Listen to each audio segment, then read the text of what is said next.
فارغ شاته راوړم ما فارغه کړه شاته راوړم یو دوه خبرې کوو بیا به ملګرو دا پیښور دی ګورئ ښه ده مخامخ تاسو ته به ښکاري دا جینۍ ولاړه ده جینۍ صرف او صرف چې کوم دی د زینا دپاره ولاړه ده دې وخت کې کوم دی ګاډي ورته ودرېږي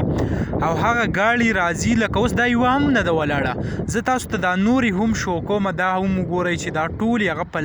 لینډ ولاړې دي او بل ځای هم نه دی دا جینۍ دې خوا را روانه ده دا تاسو کتی شئ ګورئ ښه چې دې خوا دې ګاډي طرف ته راځي نو بیا پکې هغه لکه سوی یا څه ګوري دا تاسو کتی شئ او دونه ډېر ګاډي ورته هغه هم ولاړ دي که تاسو دې سایډ ته وګورئ خو مخکې داسې ځو او دا کمې نورې جنکۍ چې دي هغه درته هم ښایو د 15 سالو د 16 سالو یا د 18 سالو یا د دې نه علاوه د 40-50 سالو کمې ښځې چې دي هغه ولاړې دي سریام په پیښور کې د دې روژې کومه میاشت چې ده د دې لحاظ خاطر هم نه کوي دا رکشې تاسو یې نه ګورئ ښه د دې رکشو سره اخوا هم یو ولاړه ده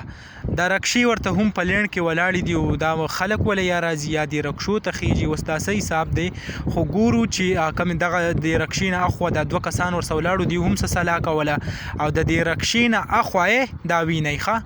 دا د پیښور حالات دی ورونو دا وینئ د شپې تقریبا 11 بجې دي او دا ولاړې دي اوس ورته لا ګاډی ودرېدو دا ورته حواس کوي ګورئ ښه جینۍ پسې دې خوا را روانه ده دې خوا را روانه ده چې څه کوي ګورو ښه جینۍ دې خوا راله ګورئ ښه دا دی دقه حل دی دا وینئ دا دی خبره شروع ده چې څه کوو څه نه کوو دا ټوله قصه روانه ده خو بس دا سلا رانله یا څه بل څه وجه وه څه وشو مخکې ګاډی روان دی دا ګورئ ښه دا لکه صرف چې داسې وکړي دا ګاډي ګورئ ودرېږي مخکې اشارې ولګوي او په دې روډ باندې ولاړې دي بیا ورته په خپله راشي او خبره ورسره شروع کړي چې آیا څو پیسې به یالو یا به څه کوو څه قصه به وي دا حالات شروع دي په پیښور کې ورونو دا وینئ دا زمونږ ستاسو هغه غیرتي خاوره ده کوم چې مونږ فخر کوو ځان ته مسلمانان او ځان ته پښتانه وایو او ګورئ ښه چې زمونږ په پیښور کې څه حالات روان دي نو د دې نه علاوه د پاکستان بیا مونږ وایو پنجاب او دا خو بد حل به شروع وي